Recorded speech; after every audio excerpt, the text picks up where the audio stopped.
Okay, Assalamualaikum. Bersama saya Puan Nur Sliha binti Hamzah bagi DKV 20253 Manufacturing Process and Technology. Masih di bawah tajuk MRP, Material Removal Process, di dalam subtopik baru yang disebut sebagai Non-Traditional Machining lah. Okay, so this is another process pemesinan yang melibatkan atau kita tidak melibatkan tool. Tidak melibatkan tool. So kalau you tengok kat sini, in this video, in this topic, we're going to be learn about the thermal processes, mechanical processes, chemical processes, electrochemical processes, and rapid prototyping. So there are lots of the classification under NTM ni, non-traditional machining ni. So for this video, part 1, you're gonna be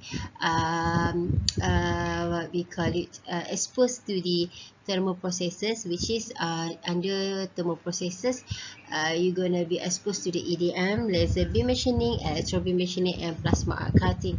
Okay, so at the end of the lesson, you should be able to explain the principle of operation for non-traditional machining, explain the factors of selecting the two materials in particular operation, describe the important factors for particular operation, describe the advantages and disadvantages, and also give some example of application for related operation.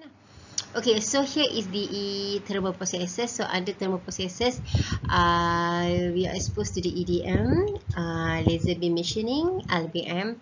EBM is singkatan kepada electron beam machining, and PAC ataupun plasma arc cutting. Okay, so what is EDM? Okay, EDM is the electrical tapi kita singkatan kepada electro discharge machining, merupakan satu proses di mana bahan disingkirkan daripada benda kerja menggunakan electrical discharge. Okay, so any material, okay, but somehow in this process syaratnya adalah dia memerlukan logam atau kita kata conductor material, because of the material itu akan menjadi satu part of the circuit. Kalau material tu is non-conductive, so maksudnya nanti circuit itu tidak sempurna, maka proses of electrical discharge itu tidak akan berlaku lah. Okay, so antara contoh benda kerja ataupun bahan yang bersifat konduktif di sini adalah logam, alloy, carbide, graphite. Okay, so there are 4 components of the EDM yang sangat penting, iaitu electrode. Maksudnya dalam kita nak melengkapkan EDM ini, kita perlukan beberapa elemen ni, termasuklah electrode, workpiece, and dielectric fluid, and also an electricity. Okay, so saya ulang, ada 4 components of EDM, which is kita ada electrode, workpiece, dielectric fluid, and electricity. Okay, if you look at here, so kita ada beberapa jenis of EDM. Antara kita ada die sinking, wire cut, ataupun kita ada wire EDM, and grinding EDM lah. But in KKTM balik pula, kita ada 2 ya, iaitu die sinking and wire EDM. Okay, so what is the working principle ataupun the principle of operation of EDM ni? Look at here, dalam kita punya, especially for the die sinking lah, so basically kita ada dalam sistem of EDM ni mengandungi shape tool lah, atau kita kata electrode lah. So kalau shape tool dalam die sinking, kalau dalam wire cut kita ada wire yang bertindak sebagai electrode, and of course the workpiece. Okay, and then kemudiannya those electrode akan disambung kepada DC power supply, and kemudiannya akan diletakkan di dalam dielectric. Maksudnya kita ada dielectric fluid tu, which is electrically non-conducting fluid lah. Okay, so dielectric fluid ni sifatnya adalah separa pengalih dan separa penebat. Okay, ada some sort of weight dia akan jadi pengalih, some sort of dia akan jadi penebat lah. Sebab tu kalau kita tengok dekat dalam kita punya charge dalam EDM ni, dia jadi pass off. Pass maksudnya on off dia punya ni, dia punya kita kata electricity dia. Okay, so when the potential difference between the tool and the workpiece. Okay, so bila ada kita kata energi yang tinggi lah di antara mata alat kita, which is kita punya electrode. Sama ada untuk die sinking tu kita ada punya tool yang bentuk, kalau die sinking kita punya tool tu akan is equal to the bentuk yang kita nak hasilkan lah dalam kita punya workpiece tu. And bila mana adanya kita kata perbezaan yang sangat tinggi di antara, perbezaan energi yang sangat tinggi di antara mata alat kita. Jadi mata alat dekat sini bukanlah mata alat pemotong saja tu. Okey, mata alat yang dimaksudkan adalah electrode lah ya, electrode. Okey, electrode and the workpiece. So makanya akan berlakunya spark yang sangat tinggi yang akan mengalir melalui kita punya fluid tadi, because the fluid is bertindak sebagai dielectric kan. And then kemudiannya akan menyingkirkan a small amount of the metal from the workpiece surfaces. Okay, biasanya tool and workpiece dalam EDM ni akan berada dalam dielectric. Maksudnya fluid tadi akan membanjiri, akan menenggelamkan. Ayat dia adalah menenggelamkan kita punya tool, and which is kita punya electrode tadi, and the workpiece, and proses kerjanya akan berlaku di bawah atau kata di dalam kita punya dielectric fluid. Kalau kata di atas, maksudnya dielectric fluid tu kena workpiece saja tapi tidak kena electrode, maka proses itu tidak lengkap. Sebab apa? Sebab kita punya circuit atau circuit itu akan open circuit, akan terbuka macam kita tak complete. So dielectric fluid tadi bertindak sebagai kita punya close circuit lah, circuit yang sempurna lah. Sebab dia no touch between the tool and the workpiece. So bila tidak ada touch, tidak ada sentuhan langsung di antara tool and workpiece, makanya dia akan open lah macam itu kan. Maksudnya circuit tadi tidak bersambung. Okey. Jadi macam ni kita nak bagi circuit tadi bersambung. Okey, circuit yang tadi daripada tool which is kita punya electrode, kita punya workpiece tadi. So dia ada what we call it fluid yang bersifat dielectric di situ lah. Okey. The capacitor discharge is repeated. Okay, so dia akan on and off between the 50 kHz hingga 500 dan 500 kHz. With the voltage usually dalam range 50 volten hingga 380 volten, and current from the arus 0.1 ampere hingga 500 ampere. So that is the energy atau kita kata arus, voltan dan juga what we call it capacitor charge.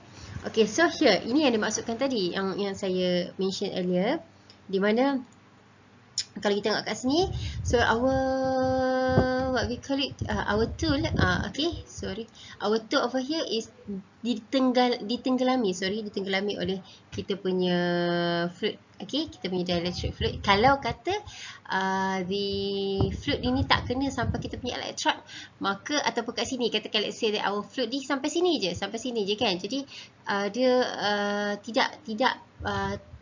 tidak menyentuh kita punya electrode ke atas ni, maka you akan tengok bahawasanya circuit itu tidak bersambung lah, because dia ada gap between the electrode and the workpiece. Jadi bila ini berlaku, makanya kita punya circuit tadi, maksudnya proses tadi tidak dapat berlaku. Macam gitu. Okay, so over here if look at here, so sebenarnya kalau dalam yang this one is in the wire cat, dalam the wire cat pula.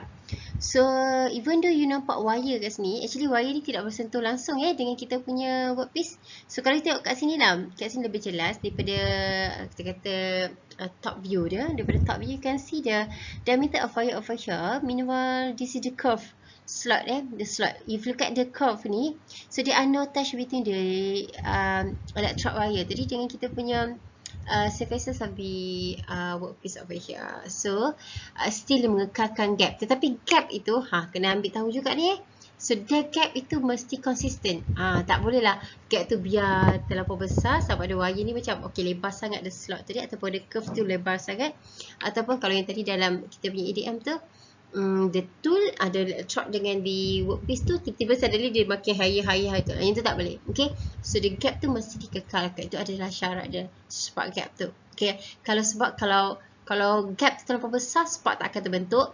Kalau gap terlampau kecil pula, nanti akan menyebabkan the spark tu akan terlampau tinggi. Dia macam gitulah. So Okay, so if you look at here, when the electrodes and the workpiece get near enough, so the spark jump the gaps and remove metal under precise control to form exactly the shape required. Macam gitu lah. So this is how it works lah, sehingga menyebabkan kalau you tengok kan, kalau you ambil balik, katakan let's say that tadi ada dalam wire EDM tu kan, you try after the complete the pemotongan and then you letak balik kita punya material tadi dekat kita punya apa kita kata sumber bahan asal tadi, you akan dapati bahawanya the curve itu hilang. Okay, maksudnya kat mana serpihan tu tak nampak sebab biasanya serpihan tu dia akan vaporize macam gitu. So dia dah tak ada hasil. Kalau macam dalam MR machining ni kita ada dia punya chip kan, so you can see the chip. Okay, chip terkumpul maknanya that is the kita punya balance of the cutting tadi kan, balance process tadi. But somehow dalam kita punya EDM ni you cannot see the chip, and apa yang you nampak adalah ada bahagian yang terpotong. Maksudnya memang ada bahagian yang disingkirkan, tapi you cannot see the bahagian yang disingkirkan dengan mata kasar because of it was vaporized in the process. So the function of the dielectric, okay, macam saya beritahu earlier tadi, our dielectric fluid ni bertindak separa pengalih dan juga separa pepecah lah. Okay, so apa function of the dielectric tadi? Dia bertindak sebagai insulator. Okay, sebab tu dia bagi saya pendapat kan. Saya sebut pun tadi pepecah lah, salah separa pengalih dan separa pendapat, sorry. So dia akan bertindak sebagai insulator apabila sehinggalah semasa maksudnya dalam proses dia tak capai lagi dia punya energy required tu. Okay, so dia akan bertindak sebagai insulator. Bila dia dah capai, dia akan bertindak sebagai conductor. Macam itu So also at the same time dia akan provide the cooling medium. Okay, because of the energy terhasil dalam proses tersebut is sangat tinggi. Suhu dia sangat tinggi, so dia akan jadi sangat panas. So di samping dia menjalankan fungsi dia sebagai what we call it insulator, somehow dia juga bertindak sebagai penyejuk, okay, dalam kita punya cycle tu, so that kita punya material tadi tak terlalu panas, pemotongan tidak menghasilkan menjanakan heat yang tinggi lah. Dan juga also juga bertindak sebagai kita kata flashing medium to carry out ataupun carry away kita punya debris daripada pemotongan. Actually kalau you ada kat situ pun, kalau you tengok betul-betul pemotongan tu, you cannot see by you punya mata kasar lah di mana you punya what we call it bahan ataupun kita kata chip-chip yang terhasil. Okay, because dia ada chip. Okay, dia ada chip because dia dalam bentuk yang debris macam gitu. Okay, so apa bahan yang sesuai untuk kita jadikan sebagai electrode ni? Biasanya kita ada copper. Paling biasa kita ada copper, brass, graphite and copper tungsten lah. Okay, that's why satu is pure copper, satu lagi copper tungsten. Okay, digabungkan copper and tungsten. Okay, so apa function of the EDM ni? Okay, so actually biasanya dalam mol dalam mol memang banyak menggunakan EDM. So because we want to produce the die cavities, especially for the large ataupun for the components, juga menghasilkan turbine blade ataupun part-part intricate yang lain, and some of the process yang cannot be cut by the machining ataupun kita tidak mengelakkan berlakunya kita kata chip dan sebagainya, atau kita kata tak nak ada burr dan sebagainya, so you can cut using the EDM lah. Ataupun kita nak menghasilkan deep small diameter hole with the tungsten wire as the electrode, boleh Okay, what if kalau kita nak what we call it, kalau kita nak kata macam wire cut, kita tak nak potong daripada tepi, kita nak potong kat tengah, boleh so kita kena drill a hole and then baru kita sambungkan kita punya wire tersebut, macam gitu. So baru boleh proceed dengan next potongan lah. Okay, this is example of the process can be cut by the EDM. Okay, so here is the advantages and disadvantages atau limitation of EDM. So you can produce a cavity with a thin wall and fine features, and then also can produce the material ataupun kita part with the difficult geometry, and then affected by the hardness of the work. Okay, tak kisah. Maksudnya sekeras mana pun material can be cut using the EDM because there is no touch between the tool and the workpiece, and burr free because there are no shear deformation berlaku, so tidak ada burr di situ. But somehow dari segi limitation dia, electrode ni sekali guna je. Maksudnya kalau yang wire electrode tu, so kalau kita tengok kan dia ada wheel lah, so bila dia sekali pakai tu dia akan tarik, sekali guna je untuk wire electrode ni kan. And then quite slow lah dari segi production rate dia, very slow atau betul-betul agak slow.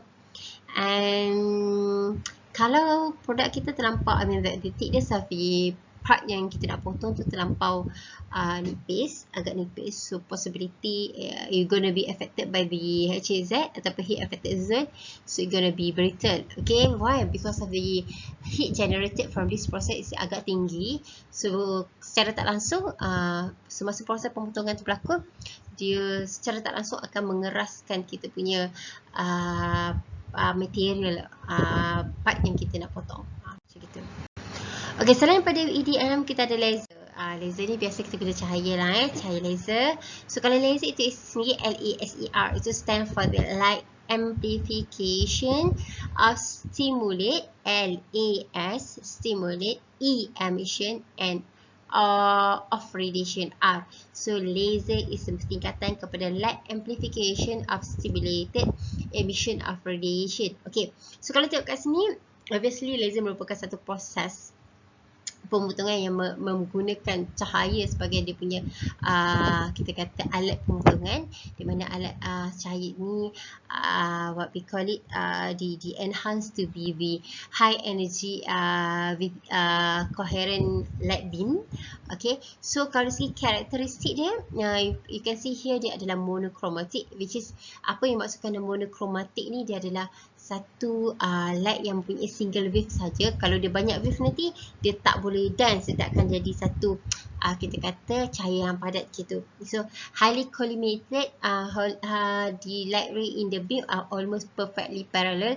Tidak pula dia bertembung-tembung cahaya tu betul-betul. Actually kalau kita tengok pasal cahaya, sifat cahaya ni dia bergerak lurus. So dia bergerak lurus, so dia maksudnya the linear lah somehow cahaya terhasil di dalam kita punya laser machining ni, dalam dia punya stimulated cahaya tu dihasilkan kita kata beam of cahaya yang straight, yang kita kata tidak bertindih-tindih. So dia akan satu beam, dua beam, tiga beam tu parallel each other. Parallel each other tu maksudnya selari antara satu sama lain. And also just cahaya because of the penggunaan of the kanta-kanta yang ada dalam kita punya machine of the laser ni, dia ada equipment tadi. So kata cembung biasanya, so those kata cembung umpama bermain dengan project science kanta.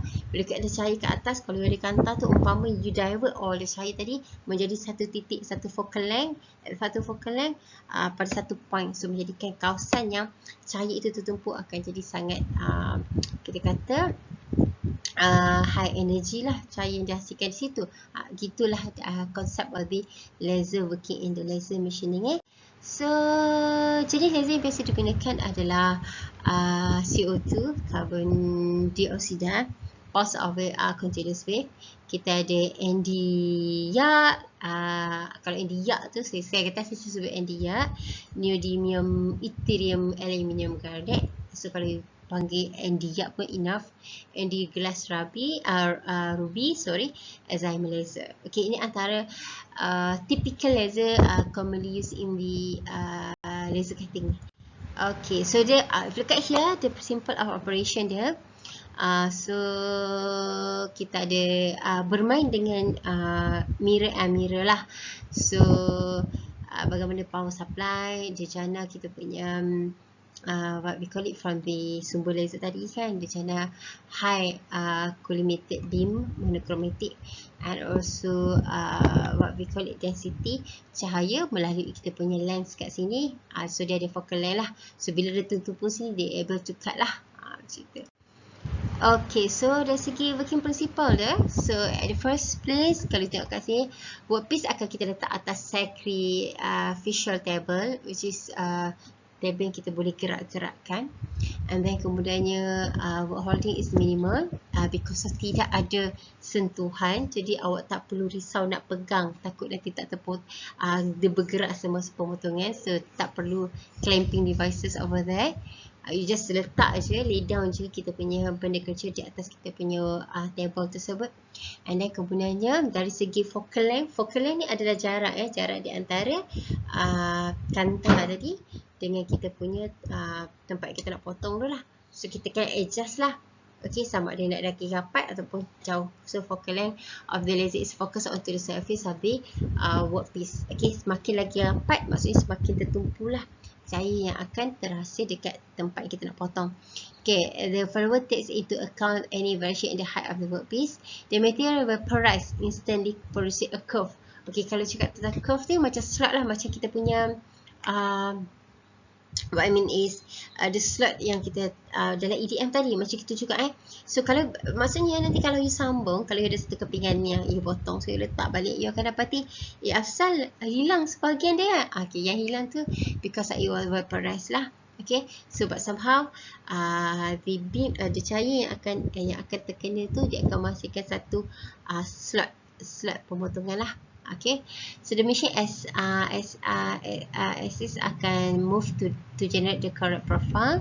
So yang ni semua determined by the machine, by the program yang kita dah enter dalam kita punya mesin laser tersebut. And also the speed of cutting, contoh seperti HZ, heat effective zone ini minimal. Okay, maksudnya kalau you control the speed tu, you dapat mengurangkan HZ macam itu. And kemudian we need gases over there. Clear the molten metal that has not vaporized as in active cutting. Okay, mostly what we call it, bahan yang kita kena cahaya tadi dia akan vaporize lah mostly. Tapi ada je yang tak vaporize tu, maka kita akan menggunakan gases yang dekat kita punya laser tadi in order untuk wash away ataupun kita tolak keluar kita punya material-material yang tidak vaporize. Okay, so dari segi application, you can see here you can cut the plates with the thickness about 32 cm, is almost 3.2 cm, so agak tebal. You can do the drilling and cutting, but somehow this is not drilling and cutting yang biasa. Kalau biasa kita boleh guna mesin yang biasa. Dan biasanya drilling and cutting, you tengok sini dia punya hole can be as small as 0.005 mm, and dia punya depth tu dalam, which is dalam nisbah 50 nisbah 1. Okay, and also dia tak memilih. You can cut anything. You can cut metal, you can cut non-metal such as the ceramic, composite material. Okay, you cut the glass, tak ada masalah. And tidak ada terhad kepada conductive material. Tak ada, kalau macam EDM, it was terhad kepada conductive material because we want to make sure that the litar itu bersambung. Tapi untuk laser ni tak ada masalah. Dari segi penggunaan industrial, you can see that boleh digunakan sebagai treatment, welding dan sebagainya lah. Okay, that was the function of the laser cutting. So dari segi kelebihan dan juga kelemahan, you can see that laser can machine through transparent material, vaporize any material. So dia potong apa-apa saja bahan and benda tu vaporize. Okay, so dari segi HZ pun sangat sedikit. Biasanya kita can control by the speed of cutting. Somehow the cost of the machine itu tinggi. So laser ini because there are lots of sensor over there, so you need to make sure that all the environment di mana laser machine itu diletakkan berada pada environment yang sempurna. So make sure that biasanya suhu tak boleh lebih daripada 20 darjah Celsius lah, 24 hours macam gitu. Dari segi efficiency pun agak rendah. Difficulty in controlling the accuracy. Okay, sebab kita nak control cahaya, so jadi susah nak kawal dari segi dia punya ketepatan. And biasanya sesuai untuk part yang kecil-kecil sahaja. Okay. So over here is the example of question regarding to the laser. You can answer by yourself lah. Okay. Seterusnya kita tengok kepada EBM. EBM is electron beam machining. Tapi kalau elektron ni actually jadi je dekat environment kita kat luar ni. So kalau you nak buat pemotongan menggunakan elektron ni, kena pastikan the environment tu terkatup lah. I mean dalam vacuum. So that was the yang membezakan elektron dengan laser ni adalah tadi dia guna cahaya laser kan, this one menggunakan elektron. And also kalau laser ni dia open, tak ada masalah, maksudnya because of dia tidak akan terganggu dengan secara luar. Tapi elektron ni tak boleh, sebab elektron ni setiap bahan dia ada punya elektron dia sendiri kan. Jadi secara tak what we call it, kalau you nak buat elektron, pemotongan elektron secara open environment macam ni, I do believe yang elektron tadi dia tak akan terkumpul, dia akan kata-kata berkeliaran je dekat luar sana kan, terbebas gitu je kan. Jadi dia perlukan vacuum. Itu antara kelebihan atau kita kata vacuum tu is necessary lah dalam kita punya EBM ni kan. EBM is menggunakan instead of laser, dia menggunakan electron stream, stream of electron, fokus kepada kita punya workpiece untuk kita menyingkirkan material by melting and vaporization. Sama seperti laser ni. Laser pun sama juga, dia melt and vaporize. Okay, this one pun melt and vaporize. Cuma membezakan adalah tadi guna cahaya laser, this one guna elektron. Okay, so macam mana kita nak jana the elektron ni? So kita ada, actually kalau you tengok kat sini, okay, you nampak macam ada blok terkatup macam ni kan. So ini because of dalam environment ni adalah environment yang melibatkan vacuum.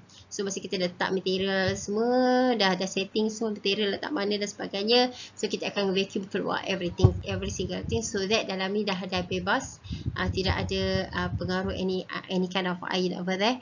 So kat sini kita ada anode and the cathode, and also these two things is something that related to macam mana kita nak jana kita punya elektron, and then kemudiannya dah terjana kita punya elektron. So over here dia punya electron stream yang dihasilkan, kemudian kita menggunakan magnetic lens ni, sebab kita, yang ni kalau kita tengok dia mencapah ni, dia keluar kan. Jadi kita nak gunakan magnetic lens ni and diffraction coating in order untuk kita fokuskan balik kita punya elektron tadi ke atas benda kerja yang kita nak potong. And you can see the work table over here can be moved. Okay, sebab yang ni tak boleh move ni, I mean that you tak boleh ke kiri ke kanan yang ni kan. So you nak memudahkan proses pemotongan ni, kita movekan kita punya work table macam gitu. So over here is the viewing point lah.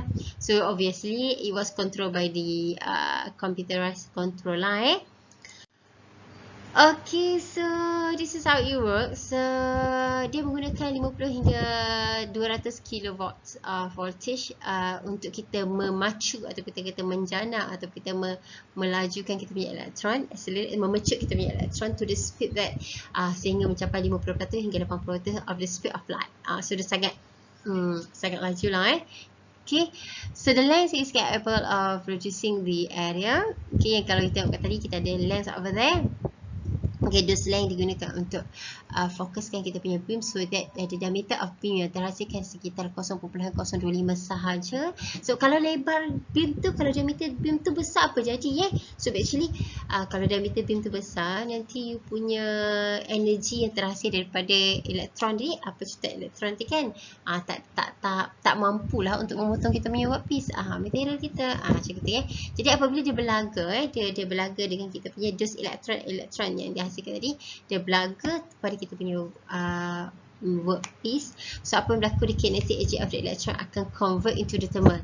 Okay, so dia macam what we call it, tembakan elektron tu, tembakan elektron pada surfaces tu. Tapi tembakan elektron ni bukan setakat tembak macam gitu je, tetapi tembakan elektron tak menghasilkan energy, what we call it, the energy kinetic, pelanggaran elektron pada surfaces tadi bukan setakat simple biasa je, tapi menghasilkan satu energi yang disebut sebagai thermal energy, which is very high density, so sehingga mampu untuk meleburkan dan juga untuk kita kata vaporize, menukar kita punya solid material tadi, solid logam ni kepada gases okay, pada kawasan yang terkena kita kata pecutan elektron tadi. So the interaction of the electron with the workpiece surface produce the hazardous X-ray. Jadi sebab tu antara lainnya adalah di EBM ni kenapa perlukan vacuum. Satu is kita nak kontrol supaya tidak ada elektron yang dihasilkan tidak terbebas. Yang keduanya bila elektron tu touch dengan kita punya workpiece, so dia jadi berbahaya kan.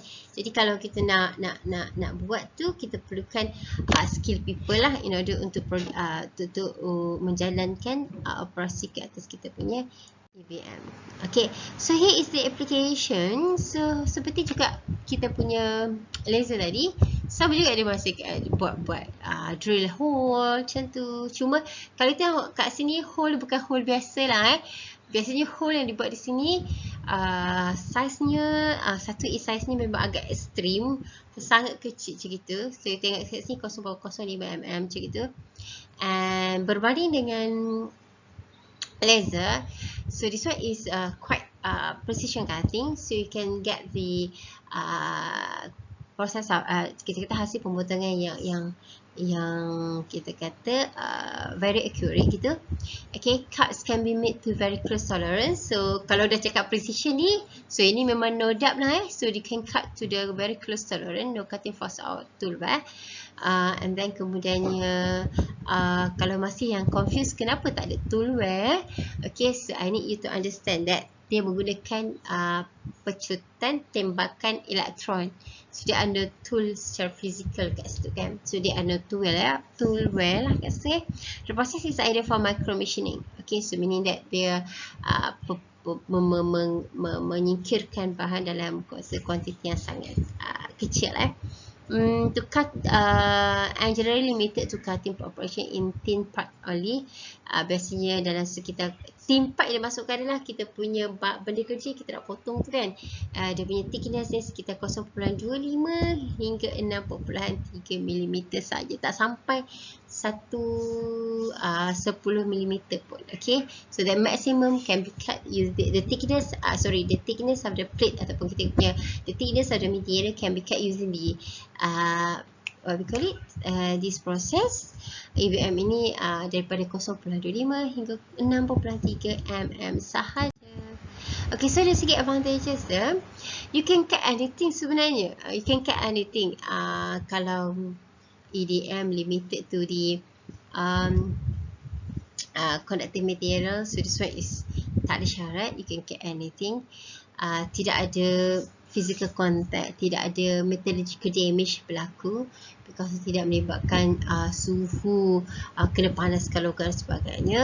So and also because they offer precision machining, so obviously they can what we call it, you can get the close dimensional tolerance. Okay, but somehow dari segi limitation of this process is you need a very higher capital cost in order untuk mendapatkan cost equipment yang tinggi dan juga skill workers. Okay, and the power yang digunakan tinggi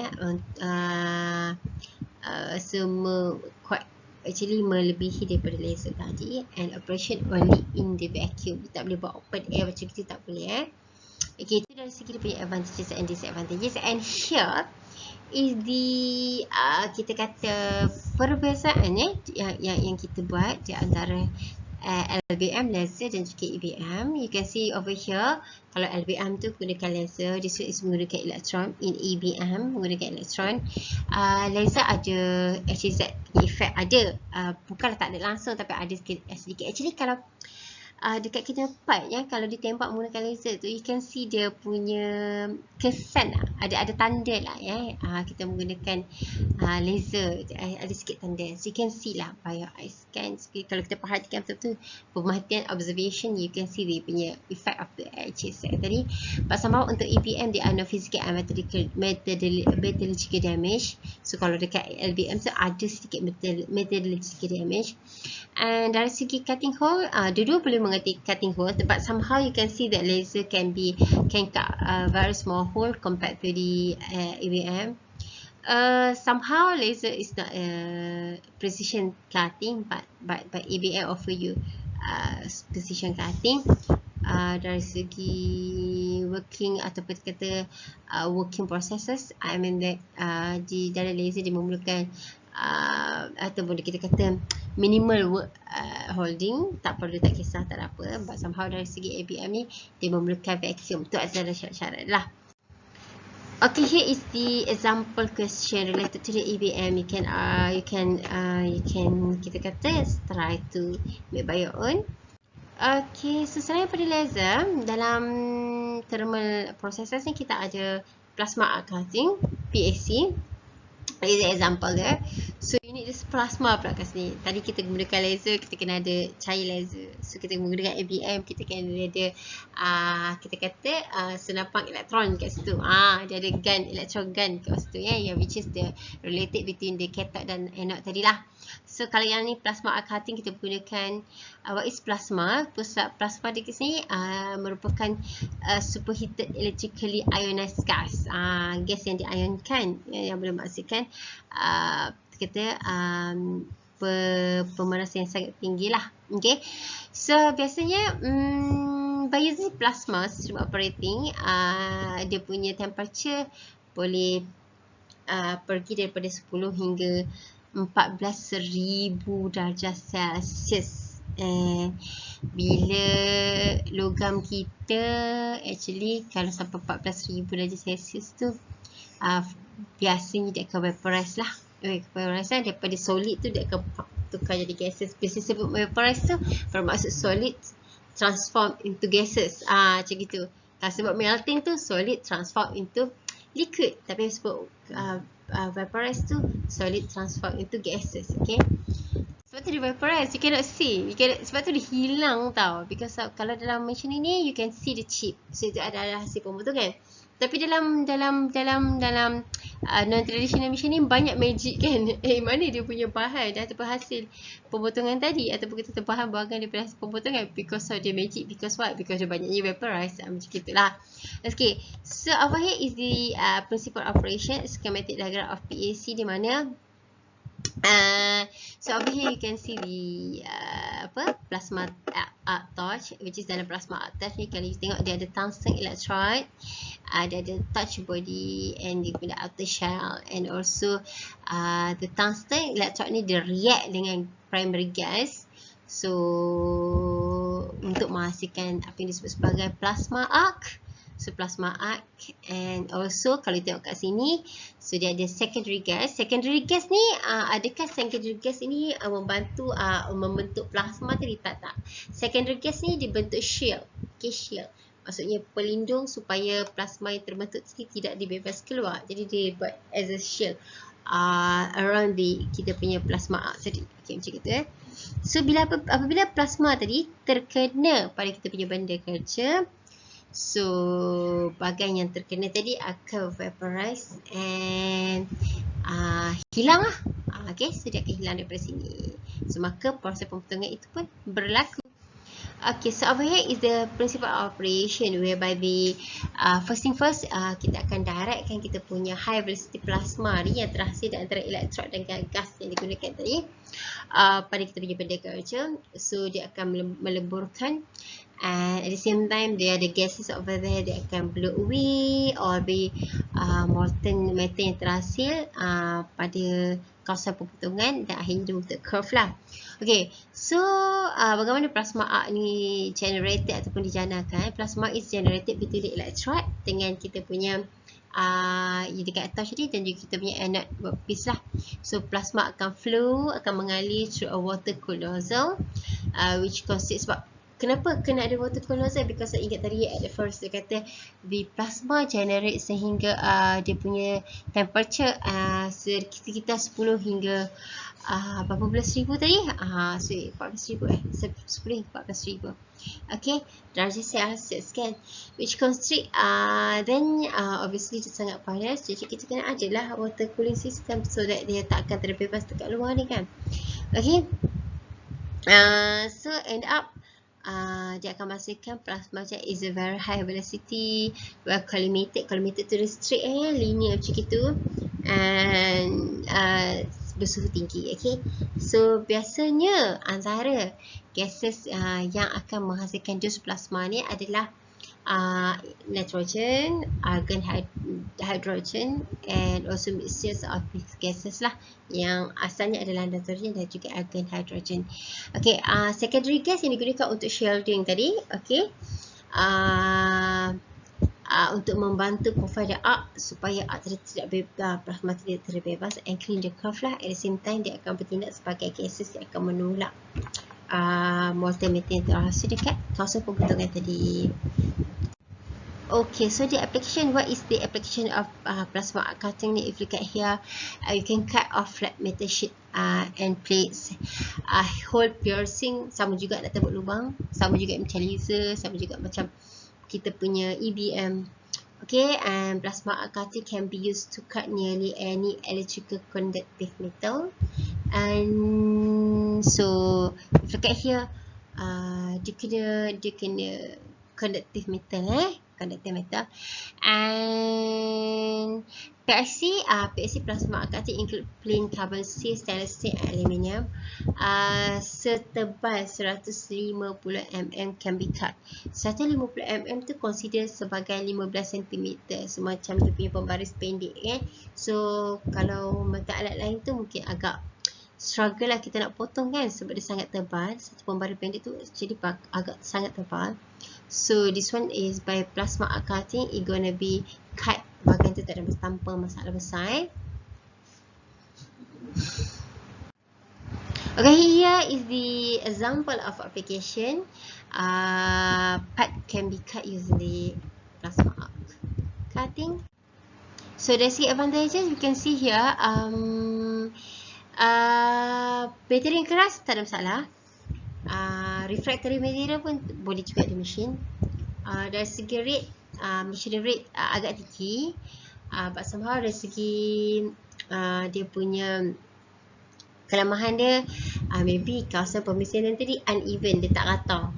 Okay, dia tak rata. So then kalau you kena tambah another finishing operation in order to flatten the surfaces yang dah dipotong tadi.